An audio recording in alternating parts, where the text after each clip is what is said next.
আরজিকর মেডিকেলে তরুণী চিকিৎসকের ধর্ষণ খুনের বিভৎস ঘটনার পর এক বছরে ফের নতুন করে দানা বেঁধেছিল আন্দোলন। এই আবহে আন্দোলনকারী চিকিৎসকদের পুরনো মামলায় কলকাতা পুলিশের তলবও শুরু হয়েছে সমান তালে। আরজিকর আন্দোলনে যে চিকিৎসকরা যুক্ত ছিলেন সেই চিকিৎসকদের গত কয়েক সপ্তাহ ধরে আমরা দেখছি লাগাতার বউবাজার থানায় এবং হেয়ার স্ট্রিট থানায় ডেকে পাঠানো হচ্ছে, সমন পাঠানো হচ্ছে। এর আগে ঠাকুরপুকুর থানাতেও সমন পাঠানো হয়েছিল এবং তা দিয়েই শুরু হয়। ওয়েস্ট বেঙ্গল জুনিয়র ডক্টরস ফ্রন্টের তরফে দাবি, এখনো পর্যন্ত 50-এর বেশি নোটিশ ও সমন জারি করেছে পুলিশ। বৃহস্পতিবার হেয়ার স্ট্রিট থানায় তলব করা হয় সিনিয়র চিকিৎসক পূর্ণব্রত গুণ এবং চিকিৎসক দেবাশিস হালদার ও অর্ণব মুখোপাধ্যায়কে, যার প্রতিবাদে এদিন প্রতিবাদ মিছিলের ডাক দিয়েছিল অভয় মঞ্চ সহ চিকিৎসকদের বিভিন্ন সংগঠন। এই ডাকার প্রতিবাদে আমরা দেখতে পাচ্ছি অভয় মঞ্চ, জয়েন্ট প্ল্যাটফর্ম অফ ডক্টরস এবং চিকিৎসকদের অন্যান্য যে সংগঠন তারা এখানে প্রতিবাদ জানাচ্ছেন হেয়ার স্ট্রিট থানার সামনে। তারা প্রতিবাদ জানাচ্ছেন এই কারণে যে শুধুমাত্র হ্যারাস করার জন্য, হয়রান করার জন্য করা হচ্ছে বলে দাবি করা হচ্ছে। পুলিশের অনেক কাজ, কারণ আমাদের রাজ্যে চুরি, ডাকাতি, ধর্ষণ, রাহাজানি প্রতিদিন বাড়ছে এবং অনেক প্রতিবাদ হচ্ছে। প্রতিবাদ হলে পুলিশের অনেক কাজ বাড়ছে, অনেক মামলা দিতে হচ্ছে, অনেক রকম প্রতিবাদ থামাতে হচ্ছে। মিছিল হলে মিছিলকে আটকাবারও চেষ্টা করতে হচ্ছে।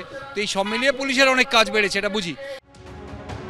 এই হলো চিকিৎসক উৎপল বন্দ্যোপাধ্যায়কে পাঠানো চারু মার্কেট থানার নোটিশ।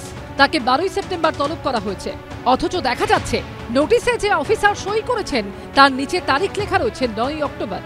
প্রশ্ন উঠছে, আগাম তারিখ বসানো নিয়েও।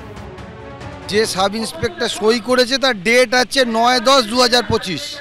মানে আমাদের মনে হচ্ছে যে পুলিশকে দিয়ে করানো হচ্ছে বা স্বতঃপ্রণোদিত ভাই যারা করছে তারাও হয়তো খেয়ে হারিয়ে ফেলেছে। এটা কিন্তু এক্সপেক্টেড না, কারণ এটা আমরা জানি যে একদম প্রতিহিংসামূলকভাবেই করা হচ্ছে।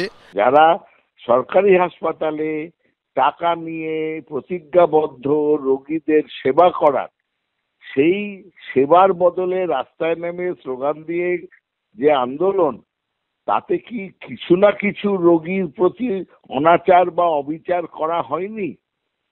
এই মানবিকতার দিকটাও তো দেখতে হবে। ডাক্তারদের যেটা তাদের দায়িত্ব সেটা না করে আমি আন্দোলন করেছি, আন্দোলন অন্য সময় করতে পারতেন। এর মধ্যে কি কোনো অপরাধ নেই? আরজিকর কাণ্ডের পর সামনে আসা থ্রেড কালচারের বিরুদ্ধে তদন্তে 52 জনের কমিটি করা হয়েছিল। অভিযোগ, তাদের মধ্যে 3 জন চিকিৎসককে জেলায় বদলি করে দেওয়া হয়েছে। ঝিলাম করঞ্চার রিপোর্ট, এবিপি আনন্দ, কলকাতা।